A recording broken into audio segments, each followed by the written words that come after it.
Before we dive in, I want to share something I've been working on that I think you'll love. It's called the Joy Journal, a 90-day path to everyday joy and mindful growth. This guided journal makes it easy to bring more light and calm into your day with just 2 minutes each morning and 2 minutes each evening. It's not another task on your to-do list. It's a simple rhythm. Set intention, reflect at night, and watch the joy build. Every 10 days, you'll check in. Notice your progress and celebrate the wins you might have otherwise missed. Plus, I've added little pro tips and mantras to keep you inspired along the way. If you've been feeling burnout, craving more balance, or just wanting a fresh way to reconnect with yourself, this journal is made for you. You can grab a copy now on Amazon.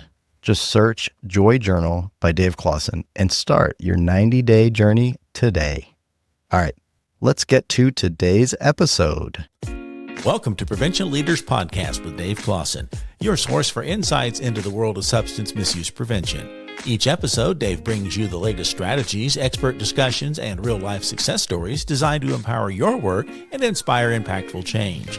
Whether you're a prevention professional, community advocate, or simply passionate about making a difference, this podcast will keep you informed and motivated. Get ready to lead with a confidence that drives lasting results. Let's lead the change together. All right, folks, here we are. Another wonderful conversation coming your way with the one and only Brittany. Brittany, welcome to the Prevention Leaders Podcast. Thank you for having me. It's interesting because people are always like, thank you for being on the podcast or thank you for being here. Wouldn't it be awkward if someone was like, oh, I did not want to be here? Oh, do people say anything other than I'm happy to be here? Yes. Have I ever had somebody? I have not. I was forced to be here, or this is okay. It's my body is here, but my mind is on a beach in the Bahamas. But yeah, great. Yeah, so that's why I'm smiling, because mentally I'm soaking up the sun on the sand. Well, I'm really happy to be here because any opportunity that we can work together to support youth or the people that support youth, I will show up all day for that. So I am happy to be here. Yes. Awesome. Well, newfound friends, connected because of mutual contacts and had a surprise. Oh, hey, I get to meet you in person. I didn't know you were going to be here today. So I know a lot about your background and who you are, but our listeners do not. So what would be a fun little high level overview of who you are and what you do? So funny. People always ask, tell me about yourself, right? And I'm always so awkward talking about myself, which is strange because I'm a public speaker. But even with that, I work really well with pointed questions, because when people are tell me about yourself, I'm like, what do you want to know? My trauma or my favorite color? Where? But I'm totally happy giving the high level.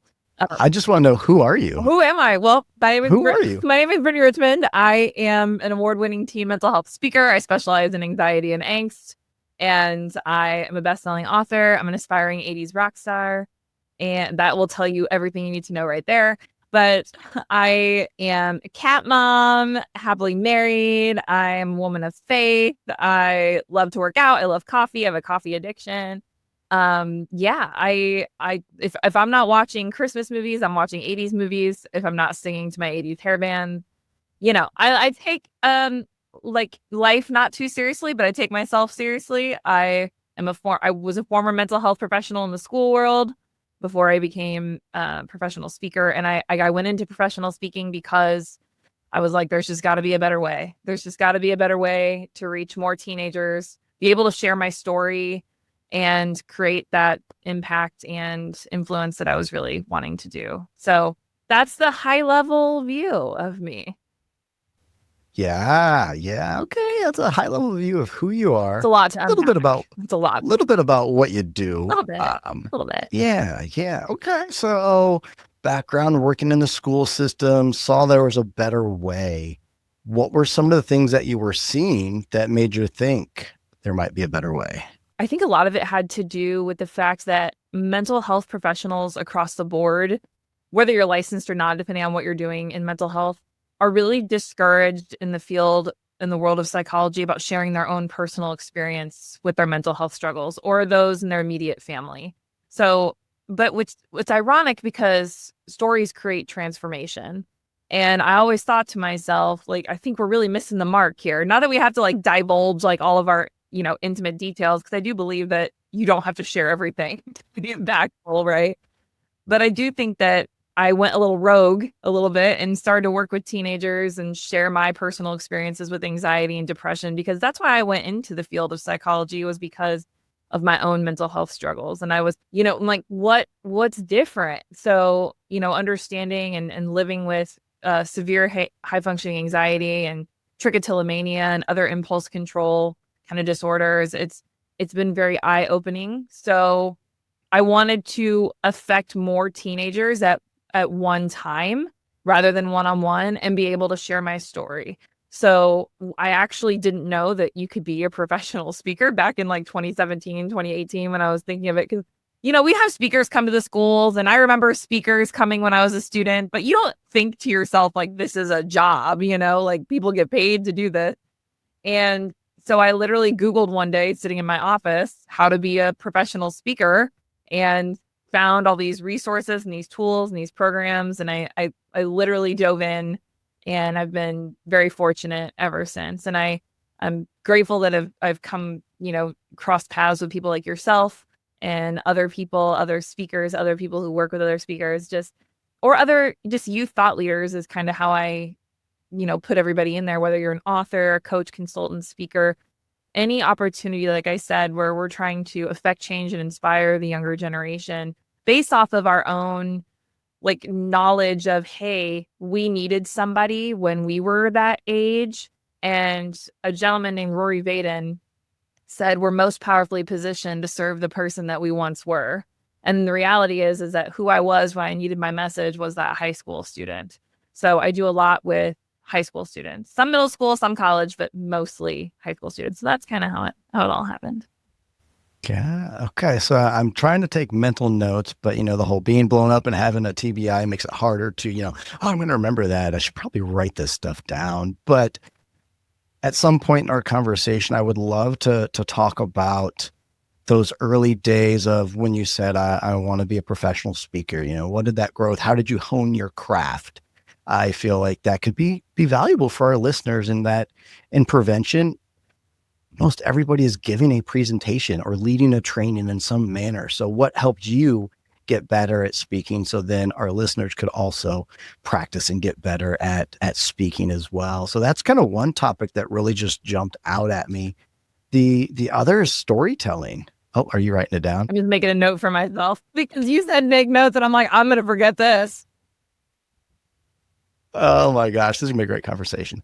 The other one was storytelling, and that's something that I share and speak on a lot, is the power of story, and mostly because as I've been learning my story, it's been helping me continue to grow and heal, and every time I tell my story, I learn something more about myself and about my story. And so there's power in that, not only in my own self, the storyteller, but then the audience and those transformational experiences. So I'd love to kind of unpack that a little bit. We could probably have a great conversation there as well. Yeah. So those are just a couple that really jumped out at me. What is, I don't even know what you said. So high functioning anxiety and some long word with a T. Trichotillomania. Trichotillomania. Yeah, it's that word. Are you cool sharing? What is that? Oh yeah. So it's actually very common. A lot of people live with it. It's very easy to self-diagnose. It's called trick also, trichotillomania. It's a hair pulling disorder. It can fall under things like obsessive compulsive or anxious. It's very similar to the impulse of like biting your nails or skin picking. It's hair pulling. So it falls under that too. So for me, I pull like my eyelashes when I get really anxious. And I've done that ever since I was young. And whenever I share that with audiences or people, I always have students or the adults will come up and be like, my daughter does this, or my son. does this with his eyebrows. I didn't know that it was like a thing. I just always tell him to stop, and he just doesn't stop. And I'm like, it's an impulse control disorder. We have no control over the impulse unless we identify the trigger. So, but it's way easy to diagnose. It's not one of those things where you don't need a therapist to do it. If you look it up online, all the thing. But yeah, it's very easy to treat though, too. Very simple to treat. So definitely recommend people look that up if they were curious. Good luck spelling it. I can't spell it right now without looking at it. So Trichiliama. I don't know. Just common spelling, It's fine. Yeah, simple. It's fine. Yeah. Okay. Well, I know a lot of sort of your mission in life is, in my words, normalizing talking about mental health and in a way to start to shift and change the stigma and break down barriers and open up conversations so then, folks can start to work towards healing and getting help. What would you say to the professionals listening that might feel burnout, overworked, and maybe thinking, do I have anxiety? Do I have high functioning anxiety? What would you say to them? Well, I think the first thing I'd say is anxiety is the number one diagnosed mental illness in America among adults, teenagers. I believe the statistic is 1 in 3, and which it may be higher now. It's depending on the research that you're reading, but for a couple of things. One, you're not alone, and two, the first thing I would recommend people do is get into counseling or therapy. And the reason I said, okay, so people are always like, I don't know if I need counseling or therapy. I don't know if I'm alone.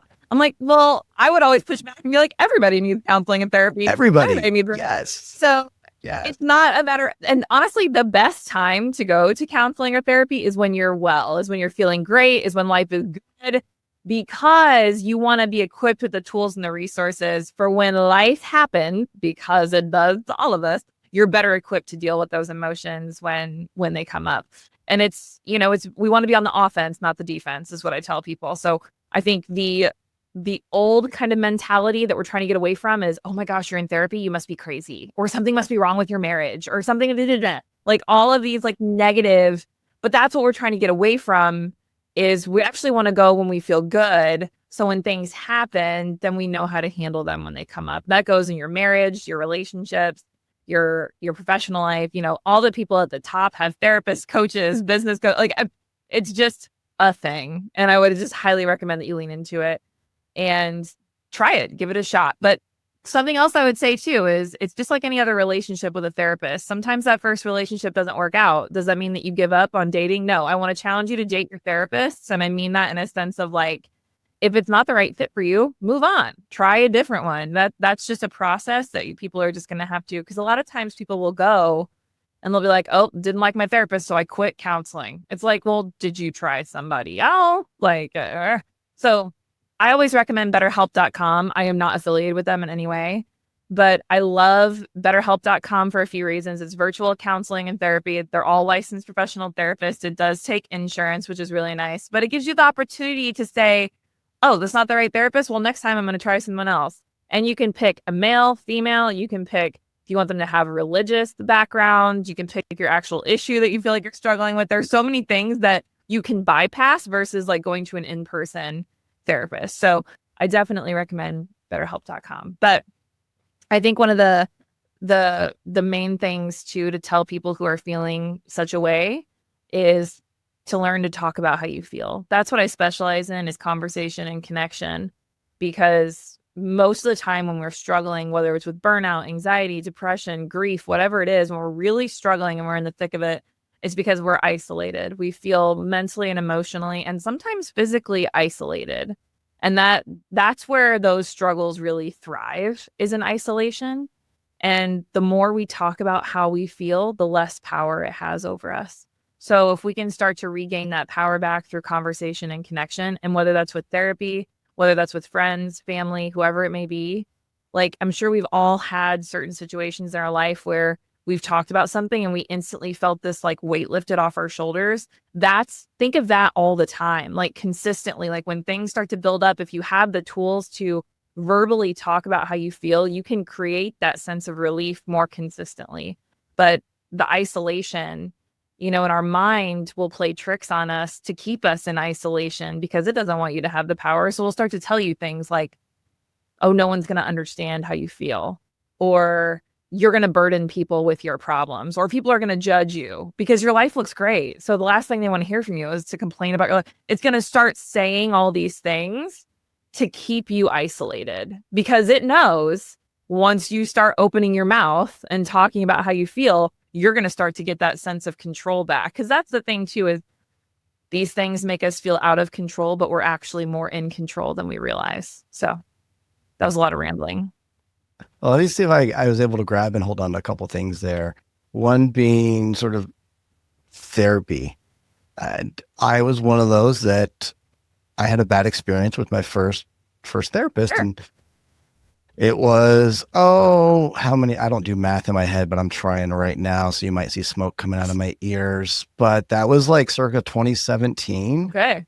And living in rural Illinois, there wasn't a big menu of folks I could turn to. And I'm pretty sure BetterHelp and the online stuff did not exist then. And so I just was isolated and didn't have help for several years until 2021. Wow. Yeah. Good. But then when I re-engaged and actually, got with a better fit for a therapist, I had a misperception about what it meant to go to therapy or counseling. And, my misperception was that, I just lay down on the couch and Freud. talk about my feelings. Tell me about your mother. Childhood. Yes. But what it really was bringing me tools to better understand myself, to better navigate whatever life adversities come my way, like actual tools, things I could see on paper, things I could put into practice right then and there. And who wouldn't want to build your toolbox to be able to be your best self? That's a big misperception I had, and I feel like a lot of folks probably have that misperception too. Yeah, I think we're slowly moving away from it. We've got this, and this is not a knock on anybody. This is just a generalization. Okay, this is a generalization.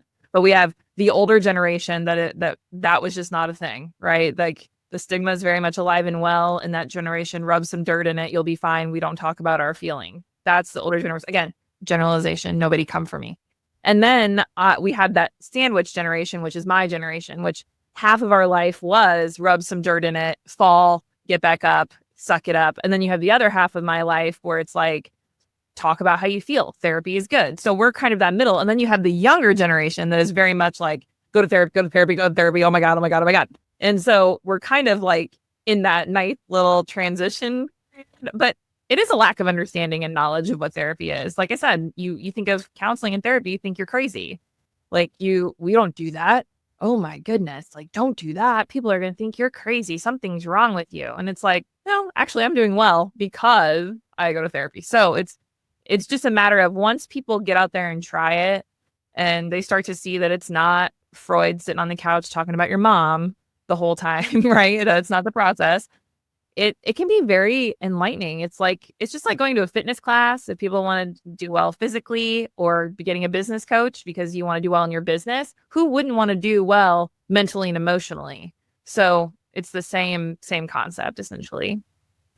Absolutely. That was one of the things I like to make too, that analogy of, working out. You exercise to be healthy, to be able to be your best self, to prevent injury. You don't wait for injury to happen and then, I better go do some squats and deadlifts. It's that prevention. And one of my other friends, Carrie Terhart, had shared with me, and it just created this paradigm shift of that. What if we started thinking about self-care as prevention, not as treatment or crisis or intervention? Exactly. Offense, not defense, right? Right. Life is so much easier on the offense. We win on the offense. What can I do for myself to set myself up for success? And all the little things that go into play to that, to my sleep habits, my diet, my nutrition, my thinking patterns, the information I consume, the people I surround myself with, and the list goes on and on and on. The variables, which is why I personally, I know we've talked about this off offline is I work a lot with prevention coalitions and just prevention organizations, even though they're very, very much focused on, prevention of substance use or gambling addiction, whatever it may be.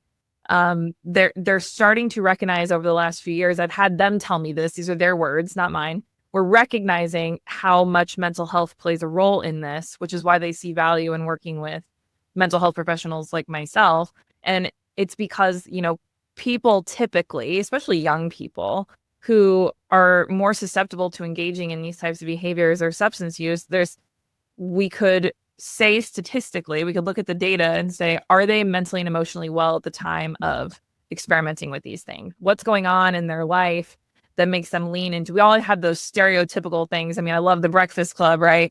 And we've got, Bender from the Breakfast Club comes from a terrible home life, comes from a lot of abuse and trauma. And then he's the substance user in the show. So we have these like stereotypical correlations that we see. So there's a lot of truth to some of these things too. They come from truth, right? So it's like, how can we help young people, give them the tools to be mentally and emotionally well? So when presented with things like peer or societal pressure, there's that prevention piece of like, they have the tools to communicate how they feel. They have the tools to say when they're not feeling well mentally and emotionally. I mean, it all correlates, right? It all goes hand in hand. And much like you said, there are so many variables to prevention and mental health is just one of them, right? I'm not saying it causes all the things. I'm not saying it doesn't cause all the things.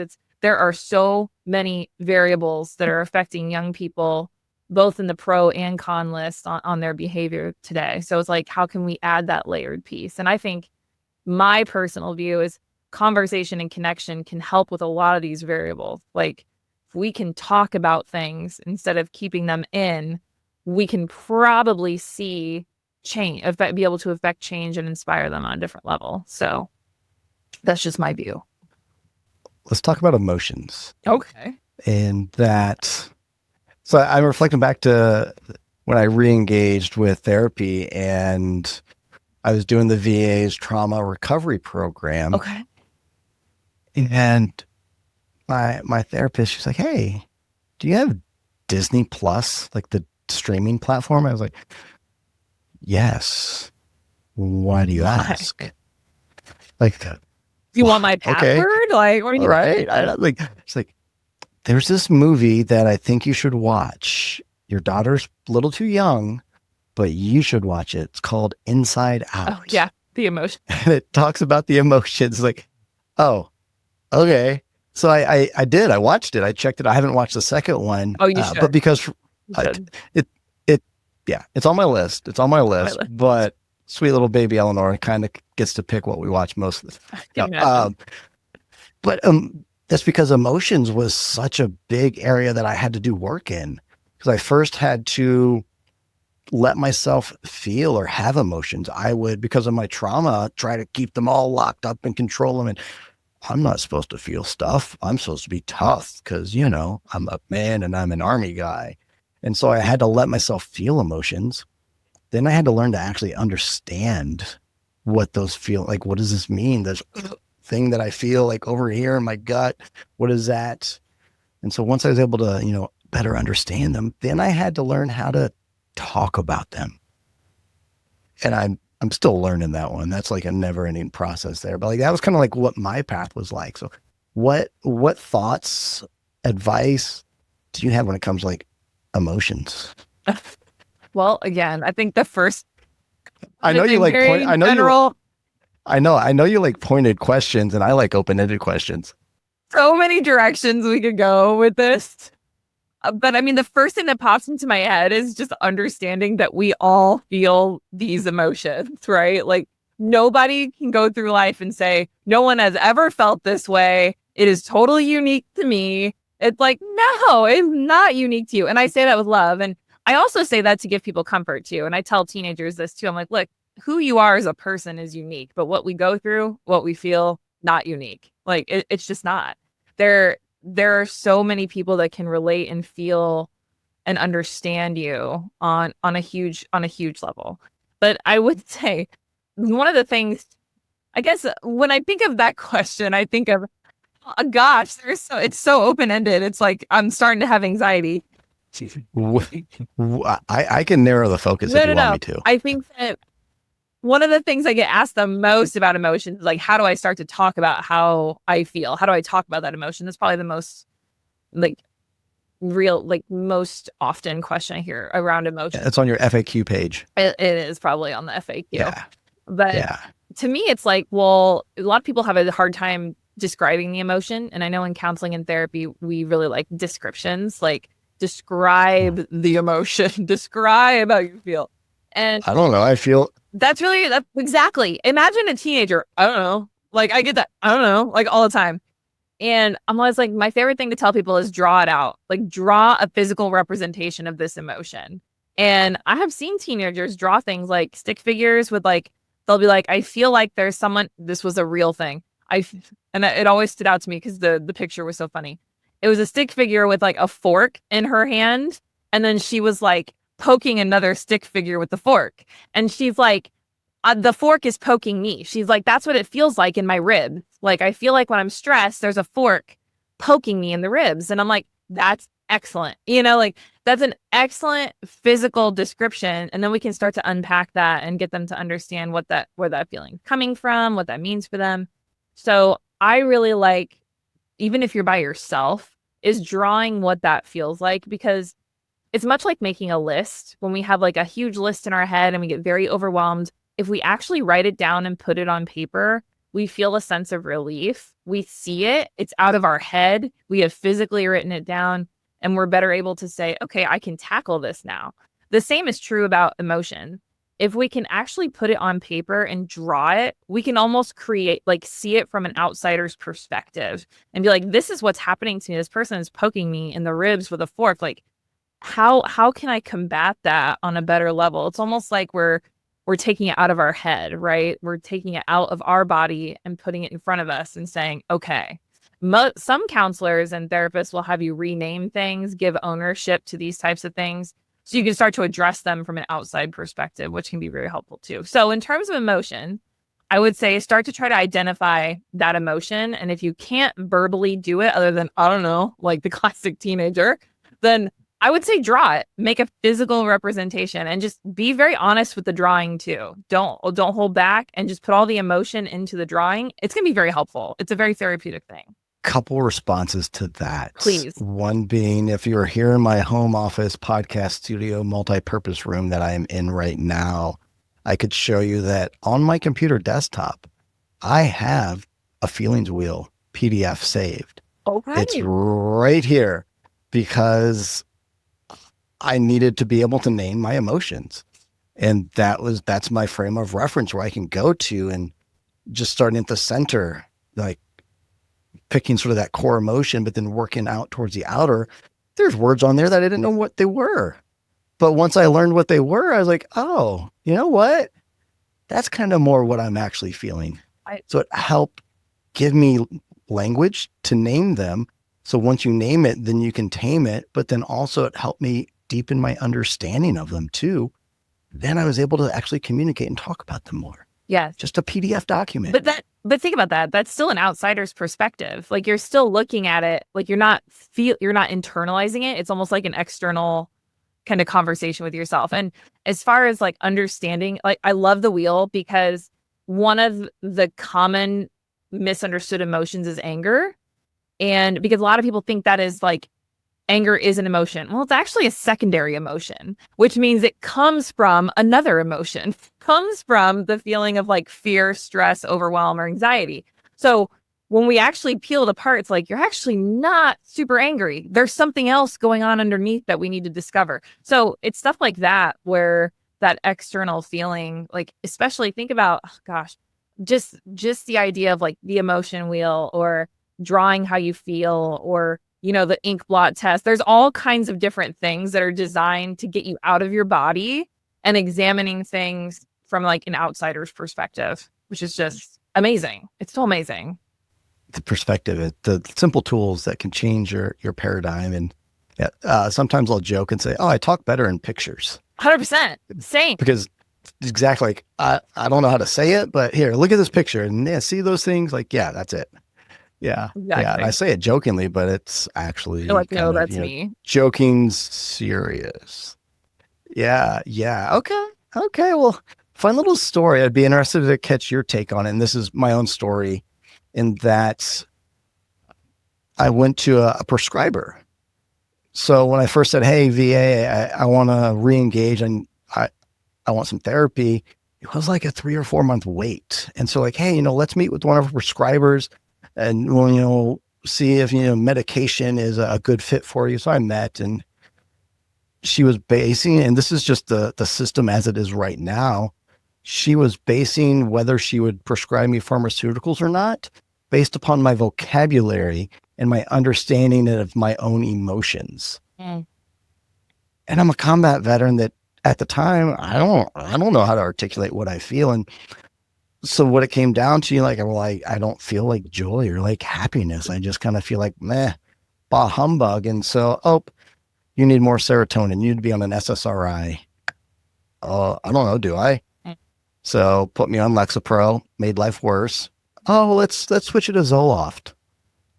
Okay, come back in 2 months. How you doing? Oh, I don't know. No change. Yeah. Okay, up the dose, come back, up the dose, come back. Finally, I met the folks, and this is shout out to my friends at Wired Biohealth. We can actually measure that stuff. So they looked at my epigenetics, my neurotransmitter. They actually looked at my serotonin to see Excellent. if I needed to increase it or not. They looked at my DNA. And turns out, because of my DNA, SSRI, Zoloft don't work for people like me with that DNA, those markers. And in fact, get this, my serotonin off the charts high. Really interesting. Off the Okay. charts high, which causes increased anxiety and agitation. They were making it worse because they prescribed medication based upon my Yeah. limited vocabulary and ability to understand my emotions. And it was my dopamine, my norepinephrine, and epinephrine that were drastically low off the charts. So that's why I couldn't feel happiness or joy. Wow. Like, to me, like, that's just wild. That is wild. Yeah. Yeah.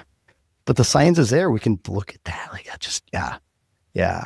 But the importance of vocabulary and emotions, like, that's why I guess I brought that up to tell that story, is I couldn't articulate my emotions, and what a barrier that was for me in the initial treatment days. And that's an adult, imagine being a child or like a teenager with the whole, again, I don't know. I just feel blah. And it's like, okay.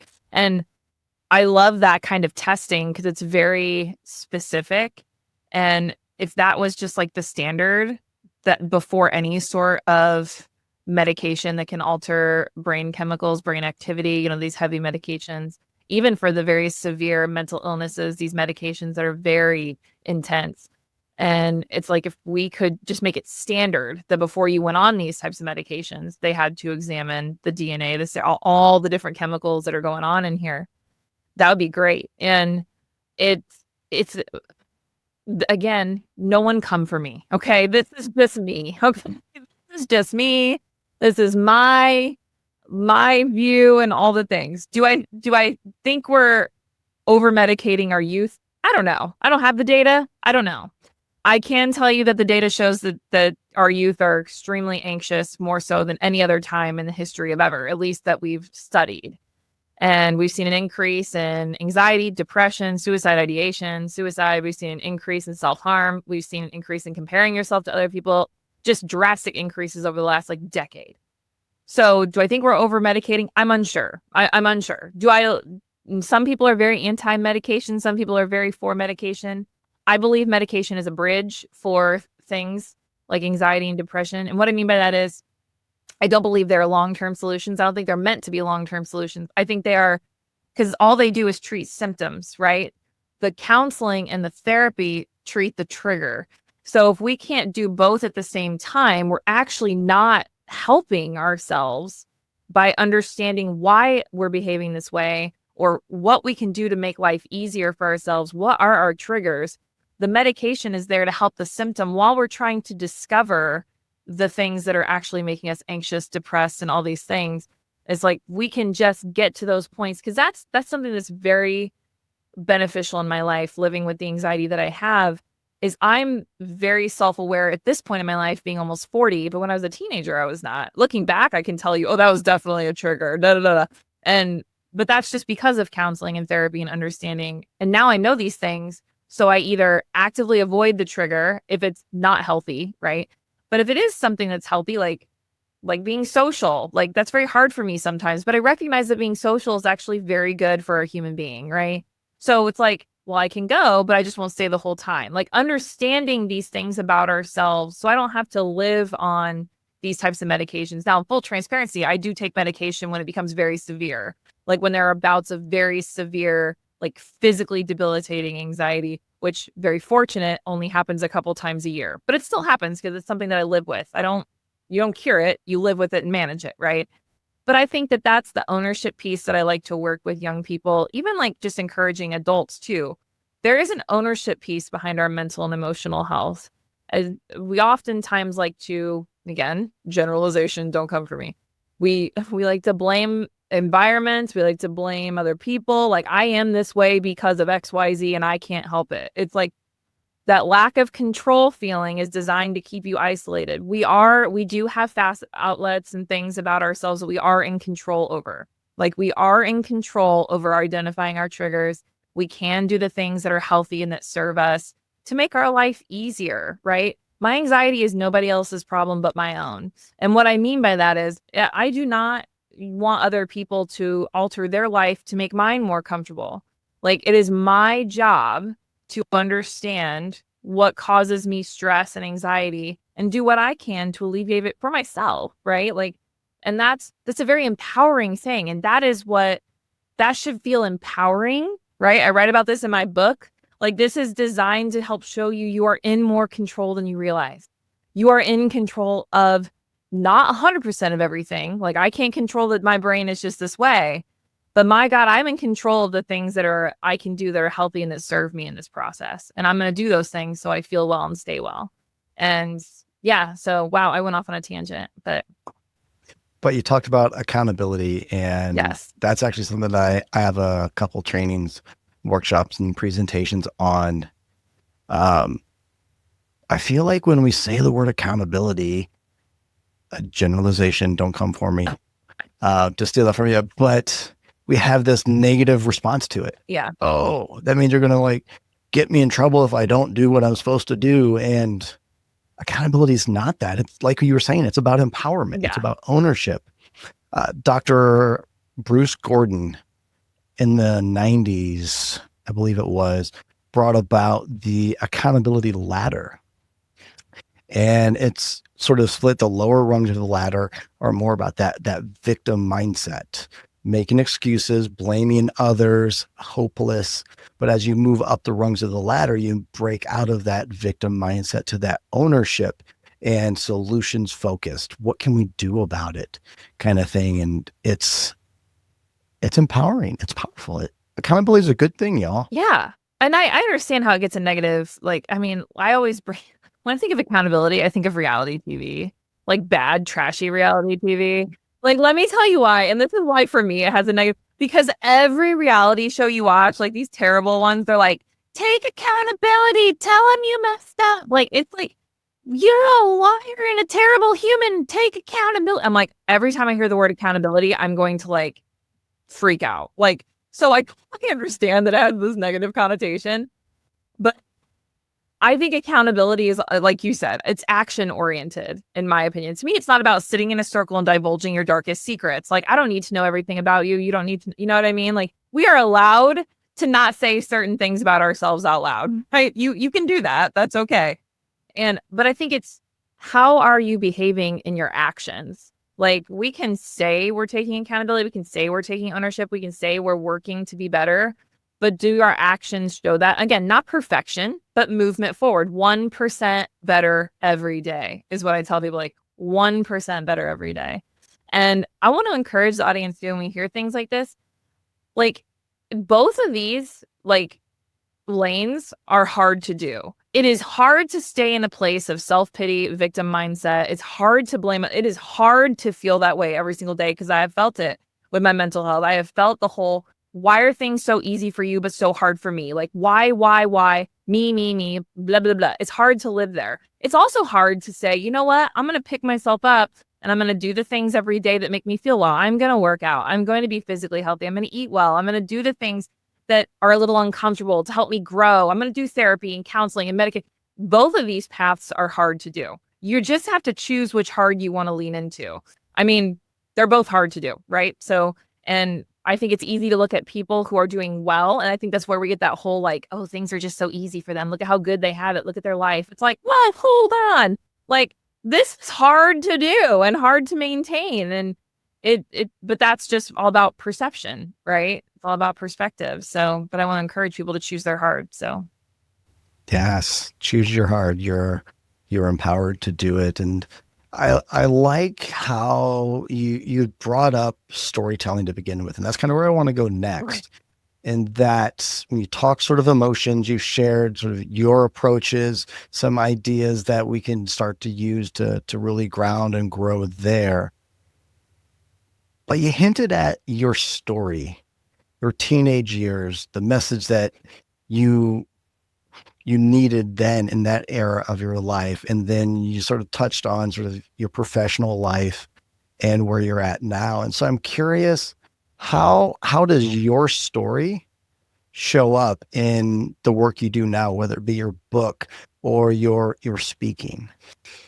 oh my gosh, I so many directions. Another big question, right? Yep. Yeah. Well, first of all, again, we as human beings, we thrive on stories, right? Like, look at movies and books and any sort of business. We love a hero story. Like, we just love stories. Like, we visualize in pictures when people talk. Like, we're just stories. We love stories.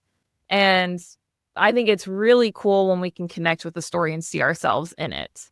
And we're like, oh my gosh. And not necessarily in like this.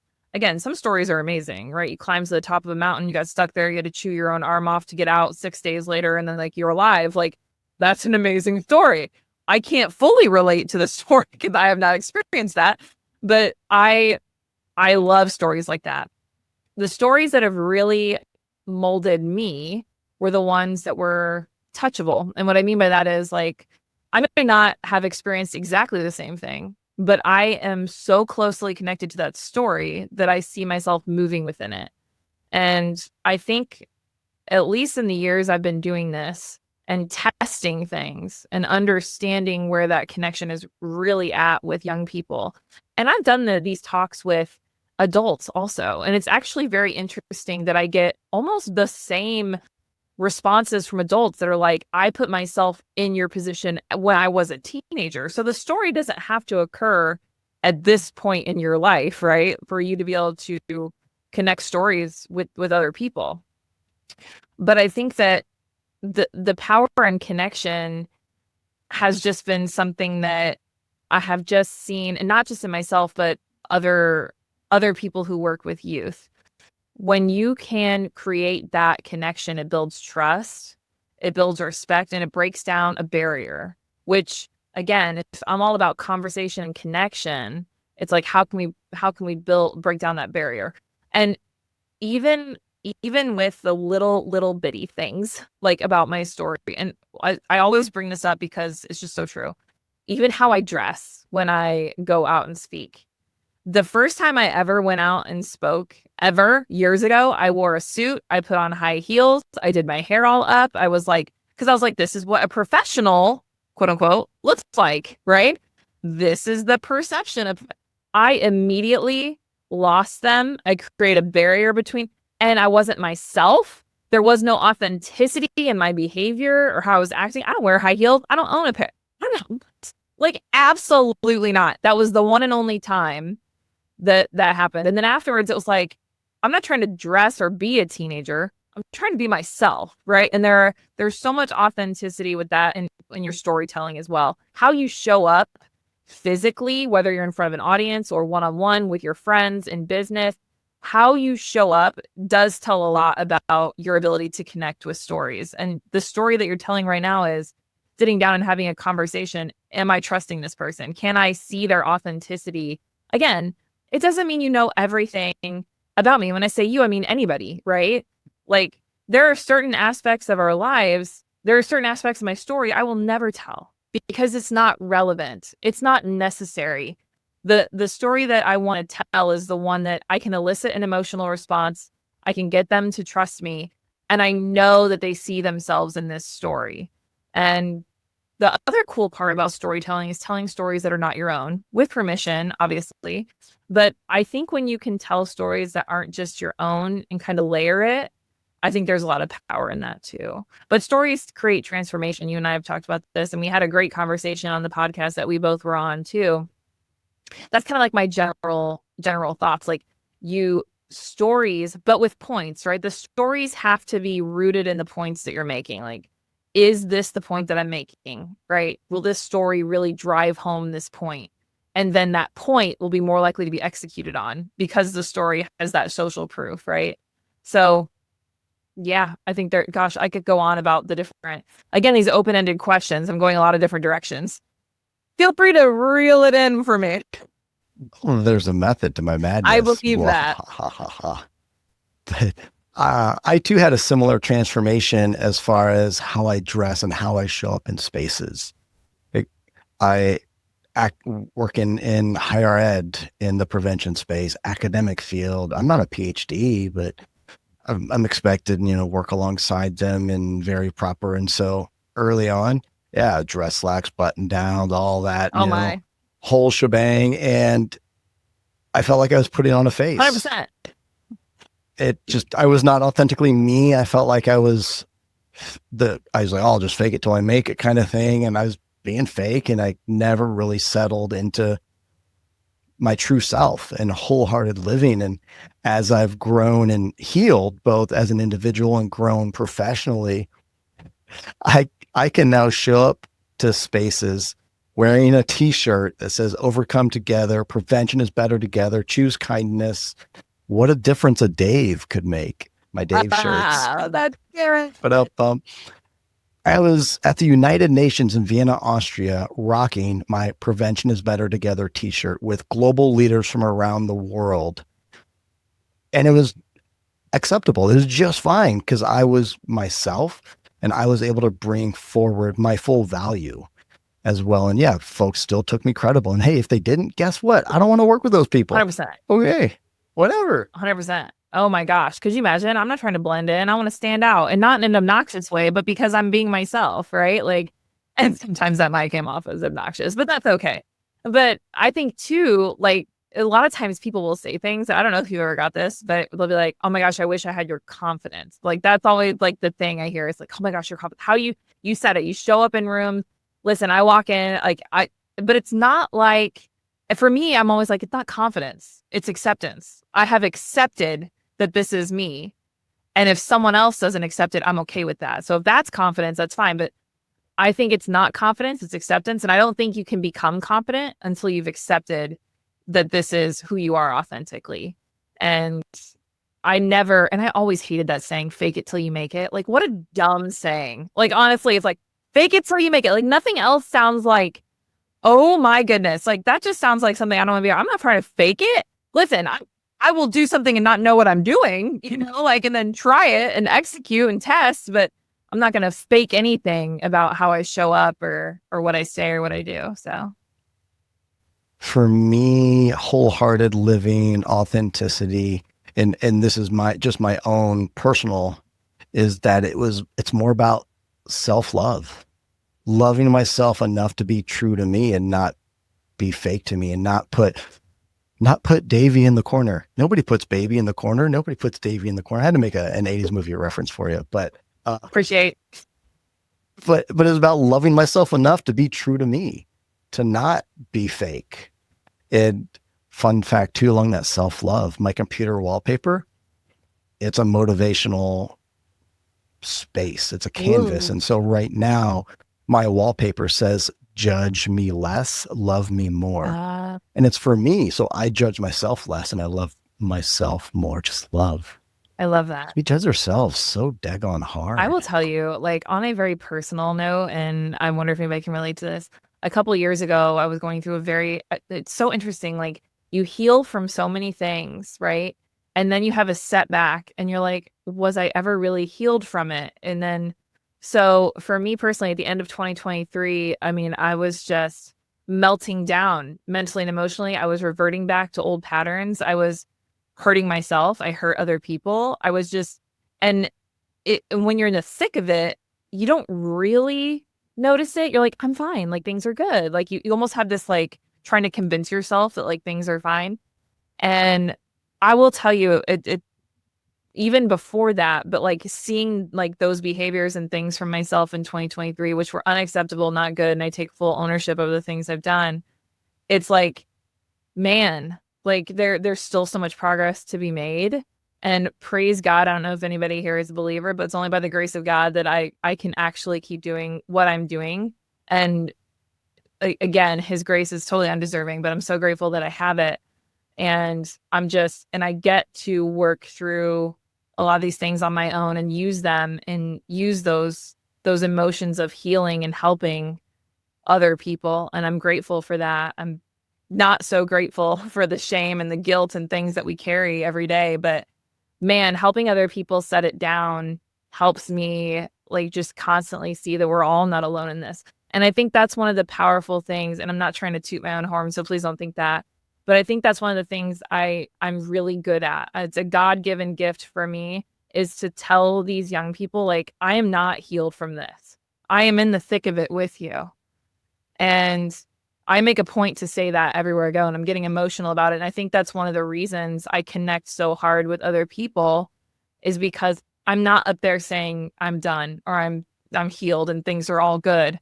I'm telling you, like, I'm just as in this with you guys. And I'm just telling you there's a light at the end of the tunnel, and I'm we're going for it. So that's one of the powers about storytelling too that I really value is I want to know the story that's not done yet. I want to be a part of the story, not just see the beginning and the end. I want to be in it, and we're in it. So Yeah. Were you on the trauma panel webinar this morning? I was not. By I was not. Okay. Because I was there as a panelist talking about men and trauma before a global audience, y'all. And I called out, mentioned that I'm still currently working with the nervous system and resilience coach. I talked about still being in therapy, and yet I was, quote, on the panel of subject matter experts. But same thing, I'm just underlining, highlighting the importance of sharing that still doing the work, y'all. Yeah. Still doing the work. Yeah. Yeah. And I think that's harder for people to talk about. I think people want to say, look, I've done the work and now I'm all better. Like you can too. We see it in weight loss too, right? Like we see people with the before and afters, right? Like you see the before and after, but you didn't see me 3 months in when I was crying on the floor because I was like, this isn't working, right? You don't see those moments. And I want to be in the thick of it with someone. I want to lead from the front lines, right? Like I want to be in it with people, not, hey, I'm done, but let me help you through it. It's like, no, let's all go together. So I like that. One thing you said about sort of storytelling and what you choose to intentionally bring into your work and what you leave out and how you map it to concrete learning points or takeaways. I have a feeling you also will bring stories, and I say pieces of your story because like I do this, like I'll bring just parts of my story. I've got my big whole life story, but there's different segments that I can pull out and tell to bring about to lead to certain learning points or learning objectives. But I'll also tell stories for the emotional. Like it might not be a concrete learning objective that we're going to have on the pre-post test or any of that stuff, but to help set the stage, to create the environment, to have that emotional response like you talked about. But for our audience, for our listeners, for our watchers, what advice would you give them about how to bring their story or pieces of their story into the work they do? Because you said like that's a big block you've seen. Of course. This has been a learning experience for me. These questions.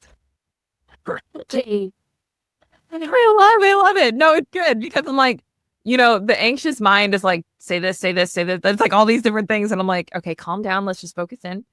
So I think the first thing that comes to mind with that is when you're thinking about presenting or talking to a group or, organizing your thoughts into a PowerPoint or whatever it may be. I think like when you start to implement stories of any kind is to recognize always that it's not about you, it's about the audience. And I just like to have that gut check, even for myself, as human beings. And it's like, we're not up there to brag. We're not up there to be like, look at me. I mean, I'm sure everyone has seen speakers where they told a story and then you left and you were like, wait, what? Like, I don't understand. Like, what was the point of that? Right. And so I had a coach years ago and they told me, don't ever do therapy from the stage. And what he meant by that was, this is not about you. It is about your audience. Like, is this story going to like transform them in some way? And like you said, it doesn't always have to be rooted in the point, because there are multiple stories that I tell and there are some that are just relevant in the moment, or I'm trying to elicit an emotional response to really draw them in, but it's like, is this still going to connect? Is this for them or is it for me? Like, asking yourself that. Because like you said, I even write about stuff in my book I've never told in a speech ever, but it's not really necessary to do that in the talk. So how to kind of gut check yourself, and this is a good rule of thumb, is when you're putting together something, does your whole presentation answer 2 questions? So what and now what? So that's always like how I like to kind of formulate things. So what, meaning like, okay, you're talking to this group. Why should they care about what you have to say? Like, what are they gonna, like, why should they care? This is the connection, right? This is like, are you creating that trust and that respect and breaking down those barriers? Why should they trust you? Why should they listen to you talk? So what? What does it matter? And then now what is like, okay, now that they've heard your story, now that they've heard your presentation, now that they've heard you speak, what are they supposed to do with this information? Like, what do you want them to be doing? It doesn't always like have to be that tangible takeaway. It could be just simply the emotional response, but like, so what and now what? Like, those are really the 2. And I'm convinced that if you watch a speaker, a presentation, a meeting, and you don't answer both of those questions, people are left with a lack of clarity. They're left kind of confused, or they're just like, I didn't really get anything out of this. So if you could answer those 2 questions, and especially if there's a story involved, that'd be really powerful. But I also recognize that stories are not always appropriate in certain settings. But I think, like I said, there are certain stories you could tell. Like, for example, again, I'm going off on a tangent, but this is what happens when you give me an open question. Bring it. There was a woman who was giving a presentation to a bunch of school counselors, and she was like, I want to give it, it was something for them, and she's not a school counselor. And I was like, well, here's the thing. You've worked with students in a lot of different settings. I was like, can you connect them with that certain student? So we had her start off with saying, that student, the one that comes in and says, are you busy? And then sits down, and they broke up. Like, she started telling this like story, right? And they instantly all connected with it because they all could visually see that student. They all had that student. And that's what I mean. It's like and she instantly answered the question of, so what, right? She got them to buy into her right away because they were like, that's the student. I know his name. I know what grade. Like, they just knew instantly. And that's the kind of storytelling that I think is really powerful, even in corporate meetings and things like that, is you can actually get them to care and buy into what you're saying by having them put them into that situation with you. It's just really powerful. So the story doesn't have to be your own. It can be just a story in general, but stories do create transformation, trust, respect, excitement, buy-in, the buy-in. So yeah, I rambled again. I'm just going to pause for a second and let you talk. I'll add on top of that little tidbit about story. And I think I'll add to, when it comes to, we were talking kind of like wholehearted living and authenticity and not compartmentalizing who you are and putting on a face when you show up. And I think there's ways to bring your story with you without telling your story like okay, so there I was 21 and you won't believe, like, you don't have to do that. Right. Like, as a professional, you don't have to air your dirty laundry or go before the reality TV show confession booth or whatever. I don't watch them, whatever they call it. I'm addicted. But I can't help it. But it can be something as simple as, hey, I'm Dave Closson. I've got lived experience, particularly related to PTSD, trauma, moral injury. Boom. that brings just a little bit of my story into what I'm about to talk about. Right. I don't have to talk and actually tell you my trauma stories. It's like today I had 6 minutes where I was presenting, talking about men and trauma. And I didn't talk about any of my actual traumas other than my story was how I was raised, and use that. Like, my dad was Sergeant Major, Army Ranger. I always wanted to enlist. I enlisted. I chose Army Infantry. I got deployed. And yes, some of these things happened to me, but I didn't tell the story of being blown up. Right.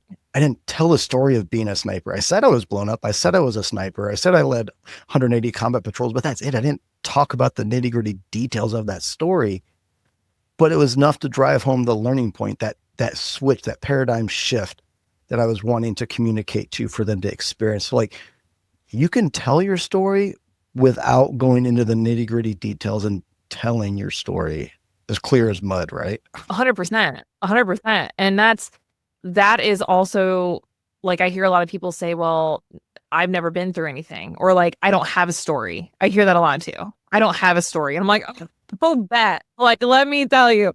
But I think it's because they don't think because they lived on a mountain for 10 days and didn't eat, like, they didn't have like this knockdown, drag out, fantastic, insane, life altering story, that there's no value there. But I think that, again, like, setting, reading the room, like you said, you didn't have to tell your whole story. You gave the view that was important for them to buy into what you had to say in that 6 minutes. And I think, like, I work a lot with people who, but I'm like, friends, it's the everyday thing, the touchable stories, the ones that they can put themselves into. Like, we all love those big, amazing stories. They're amazing. They are amazing. They make movies out of them. They're so amazing, right? Like, these are amazing stories. But don't forget about the story of your life, the things that you've been through. Like, you have a story. It's just all how you present it and the value that you're wanting to bring. So I never want to discourage people if you don't have this amazing story. Your story is amazing because it's yours and it makes you unique, and that's important. There's a James Clear quote that I love, and I actually will open a lot, not all of them, a lot of my sessions with. And the quote is that wisdom is the echo of experience. And then I turn to the audience and say, listen, there's so much wisdom in this room. Each and every one of you have a plethora of life experiences. And within those experiences is wisdom, because look, James Clear said it, not me. But it's true. But it's true, right? Like, there's a book called Storyworthy. I'd have to go find it. I don't have it, but I can see the cover in my head. He talks about homework for life, in that at the end of every day he has a spreadsheet, and he'll just make a note of one thing that happened that day. Doesn't have to be the big grand moment. Oh my gosh, I won the lottery. Just, this happened. And he's like, at the end of the month, you're going to have so many stories. 100%. Like, a good activity is challenge yourself. Take 5 minutes, pick something random off of your desk, and then turn around and tell a story about it. You know who does this so well, and I'm just going to give him a shout. My pastor at my church, he will have, like, he'll do his sermon, right? And then he always, at the same time, like, he'll tell a story. And it's always like, well, last Sunday we went to and it's just like, it's a random story, right? And it's always so good because they're so relatable. Like, this one story he told once during Christmas, they have this joy sign in their front yard, like, it spells joy, right? And they had a light on it. And he's like, we put it up, and he talked about all it took to put that sign up, all it took to that big sign. It was a big deal. Well, that night, someone drove their truck off the road and totally ran over the sign.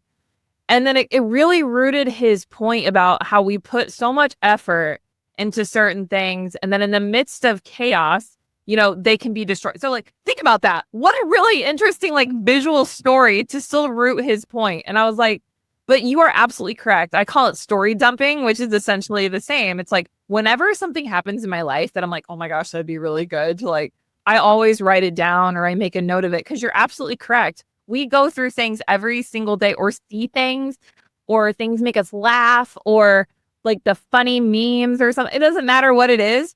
There is something going on that you're like, that would be very, very good to share with an audience. So. And I think you also just, gave an example of the power of stories in that you just remembered a story 100%. and the key takeaway from December. Yes. And it's almost June. We remember, friends, like people will hardly ever remember what you say, but they will always remember how you made them feel. And stories are the way that we elicit emotional responses. Like I remember just laughing so hard at that. And he had like a picture of it. And I'm like, I learned so much about speaking from my pastor. Oh, good at it. So good. All right, so let's go there then. Learning to be a professional speaker, honing your craft. We have an audience of prevention professionals that speak in their communities, that lead training, facilitation, workshops, both locally and nationally. How did you go about learning and honing your craft as a professional speaker? Oh gosh, a lot of different ways. I think reps are really important, right? Just actually doing the things. I used to coach volleyball for 16 years and I said, how do you get better at a sport? You play it, right? You can practice all you want, like, and which we do as presenters, like we practice and all the things. But until you get out there and you actually do it, then you're not going to know like where you need to hone in and stuff like that. I think one of the most powerful things I've learned that I continue to learn today is listening to my audience off stage.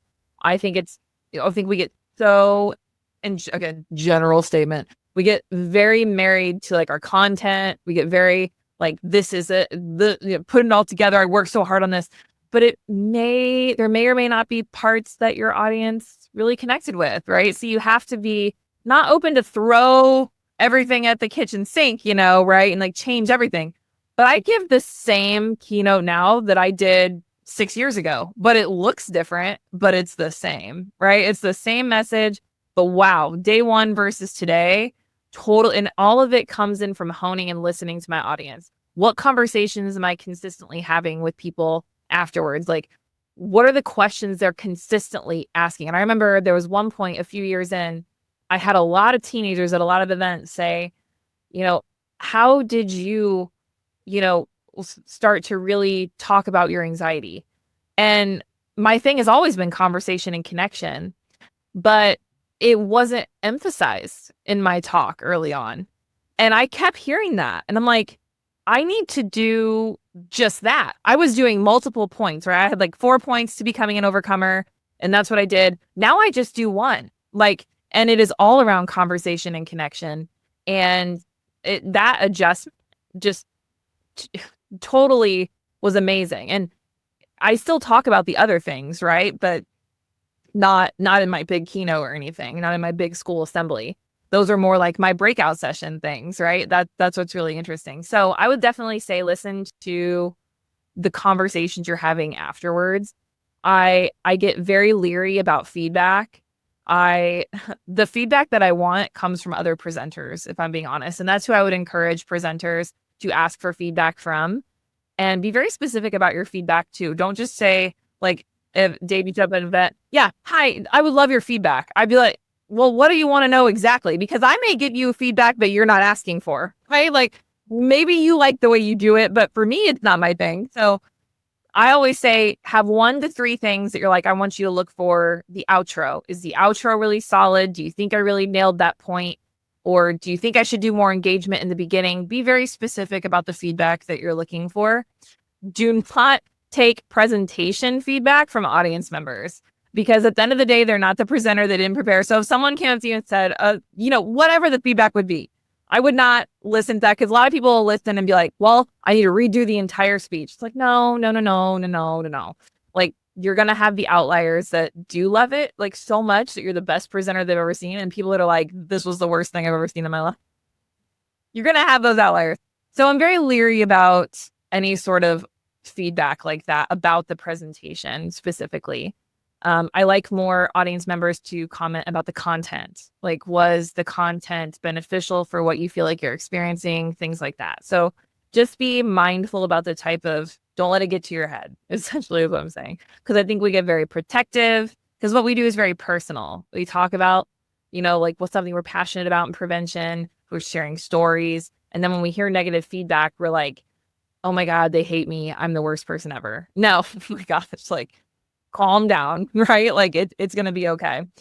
But that would be like the first like the first few things I'd say. One of them and I'll pause after this one and we can have a discussion, but the thing I really value is engagement, I think, and honing in on the different ways that people learn.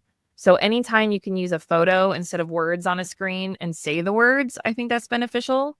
So, because you'll have people that are visual learners, you'll have people that like to write things down. I know one of my friends actually does handouts in his presentations and has fill in the blank things. So he knows people are listening and they're paying attention and they love it. And it's a takeaway for them. So he's appealing to all different learning types. But I love engagement. A really cool thing is engaging with the audience every 3 minutes is what I tell people. Every 3 minutes, make sure you're engaging. And it could be anything from, hey, raise your hand if, or would you say that this picture is black and white? Yes or no? Get the audience to say, get an engagement every 3 minutes. It definitely it pulls focus back to you. And that's good for adults or teenagers. So every 3 minutes. So yeah, a lot of engagement. All right, I'm going to pause there on those things and then we can kind of like go through some other things. I dig it. Yes. And there's so many little, I'll call them tricks of the trade, but they're not tricks. They're best practices. They're tips and tools and methods and even slide layouts. And like I have on mine, it'll be the whole like design of the slide, the layout will be different when there's an activity or a engagement point because it creates that visual shift. All kinds of little things like that. Absolutely. But I like that you said reps because that was my approach. I was in grad school when I started the path. And so I would present any chance I got because I saw it as reps. And just same thing, you got to get those reps in, and reps and reflection. You got to reflect. How did I feel? How did I do? What were the audience's responses? And all the things you talked about, but that reflection piece is where the growth happens, not just the reps, but reflecting on it. But there was one thing that I wanted to kind of hone in on when it came to feedback.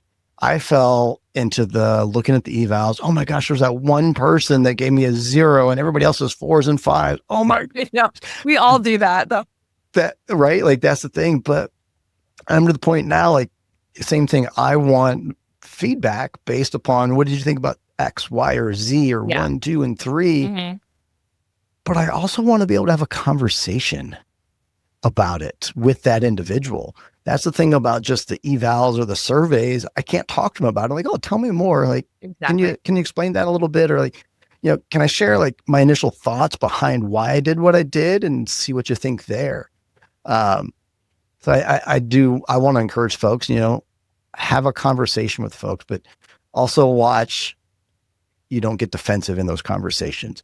Yeah. It's not but a place of curiosity, learning, and growth. I would agree. And I think that some of the things that you can do to kind of combat some of that, and like not necessarily in a bad way, but like I like pre and post event meetings. Like I love making sure that we're all on the same page about what the presentation is. Is this a good fit for your audience? And I want to know, like, because everybody's a little bit different, right? Like I'm sure some prevention coordinators, people who are out there presenting all the time have pretty much the same talks that they're like presentations they're doing. But the audience is going to vary a little bit based on where they're at in their lives. I always like to ask too, is there something I should be aware of that has occurred since the last time that we've talked? And this is really important for me for schools because not often, but it has occurred where they're like, oh, they just had a student pass away in a car accident, or they just had this. That is all important information to know going into conversations. It's just important to know. And how you approach things and buzzwords that you say and just making sure that you're being mindful of where the audience is right now. I think that's important. And then the post conversation too, much like what you said, I want to have a conversation. I care about what the event coordinator want, like the person that booked me. That's the person I want to connect with and who I want.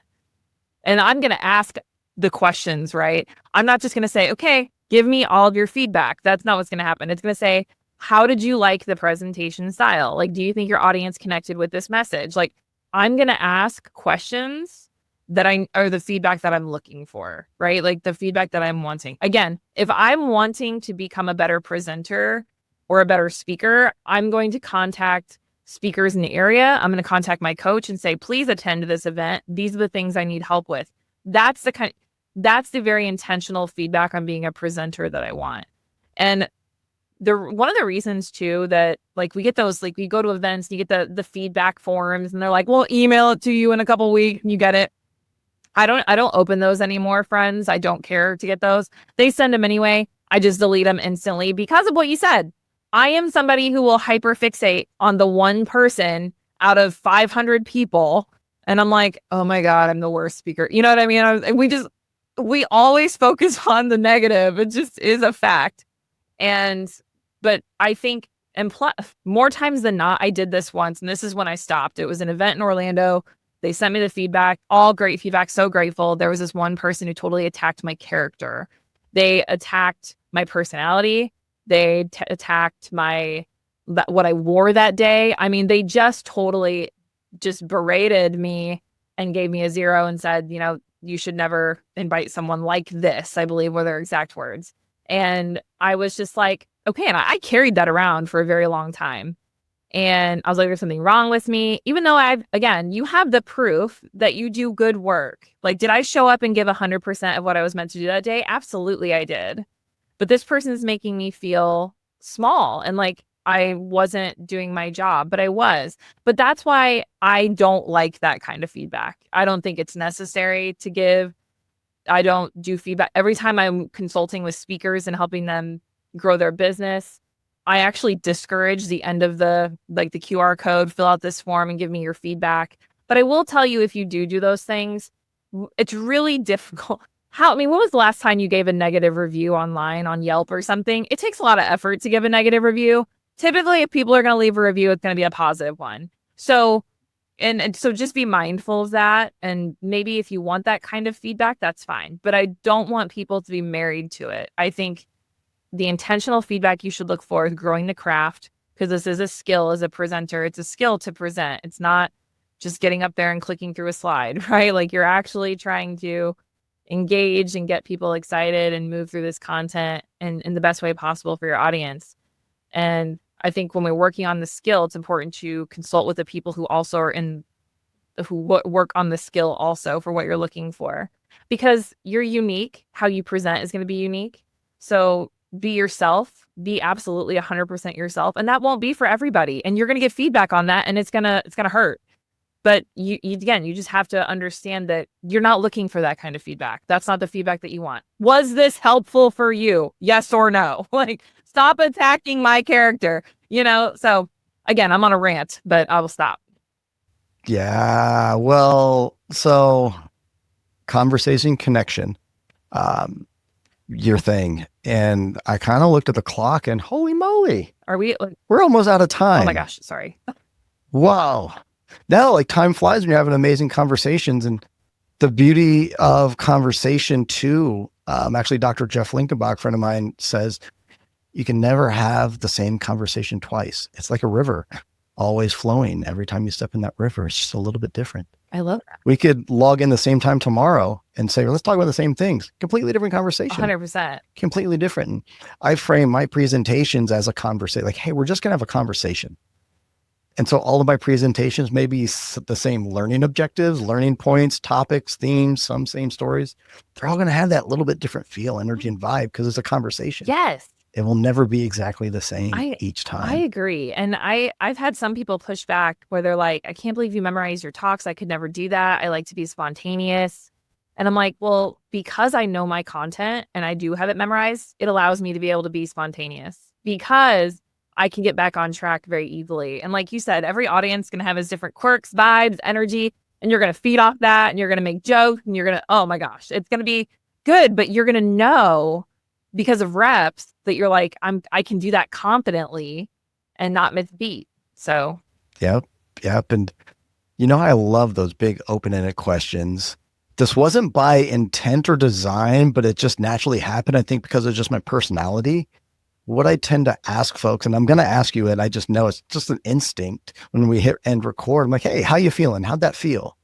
And that's what I start off with. It's not, hey, did you like it? Did you learn this? What are your thoughts? What's your feedback? Just, how do you feel?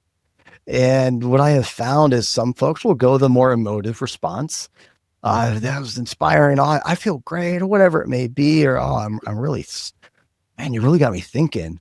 Others might go more concrete, learning objectives, outcomes. Like it's open-ended enough, but for me, it's important to create space to talk about feelings. Like I care a lot, not more, the most about feelings. Like, because I'm a people-focused person. So when we're done recording today, I'm like, all right, how'd that feel to you? How you feeling? You good? What's up? How you doing? Yeah. But I don't know. That's how I start my conversations afterwards, asking for feedback. Yeah, how you feeling? I think that's good. How'd that feel? I think that's really good. It's fun. So yeah, let's do that. We have 1 minute left for our allotted schedule. So where can folks find out more? Website, social media. Also, you've talked about your book, but you haven't told us what the title is and where we can get it. It's on my web. Let's remedy that. It's on my website. It's on Amazon. It's called Lies My Anxiety Has Told Me, Going from Suffering From to Living With Anxiety. And it's all over Amazon. Like I said, my website's BrittanyRichmond.com. I have a new website being launched in a couple months, but this one's still active. So be mindful of that. And then my Instagram is the Brittany Richmond, not because I'm special, but because Brittany Richmond was taken and she wouldn't give it up. And I am on LinkedIn, but listen, LinkedIn is boring. Like, come hang out with me on Instagram. Let's have some fun. Like, that's where I like it there. And we can share reels and all the things. So try that. Yes. And I can also now, I'm picturing one of those Instagram stickers where add your story and reshare it, and or a TikTok trend of Lies My Anxiety Told Me. You gotta remember the very old like Twitter FML thing, like feeds and all that. So that could be a whole thing. Like that should be a whole thing. Lies My Anxiety Told Me. Okay. I think we're gonna need a part 2 because there's a lot more we could talk about. Definitely like just that. not there that they're like, please don't have her on again. Ramble and it's just a hot mess to express. And I'll be like, listen, I know. Yeah. Hey, just being real. This has been fun. Like the time flew by so quick, and I do want to honor your time. And quite frankly, I need a little self-care break because I've been logged in for hours and hours. I feel that. So. But yeah, normalize self-care. I appreciate you. Same. I appreciate you showing up wholeheartedly and being true to yourself, being true to your heart. And thanks for taking those big, wide open questions that gave you a little anxiety. Thank you for doing that. But it's good. We got to get uncomfortable, right? We got to get uncomfortable. It's all good though. It's just me, man. Listen, I'm a weirdo. It's fine. Yeah. It's been a delight. Part 2, we'll get that on the calendar before long. Listeners, check the show notes for links so you can get connected and get in on the fun and maybe even talk a little bit about lies that your anxieties told you. Rock and roll. Thank you very much. Thank you for listening to the Prevention Leaders Podcast with Dave Closson. Since prevention is better together, make sure you click the subscribe button and share this and other episodes with a friend. If you have a topic idea or guest suggestion, follow us on social media or email us at info@preventionleaders.com.